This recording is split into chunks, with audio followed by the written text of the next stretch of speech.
কলকাতা হাইকোর্টে পরপর দুটি মামলা, এক নতুন নিয়োগ বিধি নিয়ে মামলা এবং দ্বিতীয়ত এসএসসি নিয়োগ বিধির পর যে শিক্ষাকর্মীরা রয়েছে তাদেরকে ঠিক করেছেন রাজ্য সরকার ভাতা দেবেন তা নিয়ে।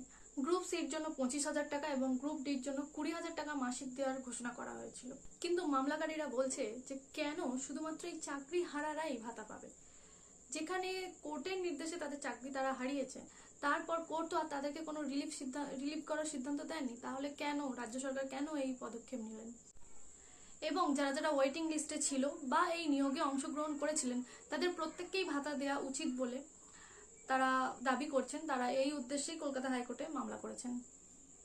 মামলাকারীরা আরো প্রশ্ন তুলেছেন যে এই গ্রুপ ডি বা গ্রুপ সি এদের মধ্যে অনেকেই ছিল একেবারেই অযোগ্য, তাহলে তারা কেন এই ভাতা পাওয়ার সুবিধা পাবেন বা তাদেরকে কেন ওই বা রাজ্য সরকার ভাতা দেওয়ার চেষ্টা করছেন?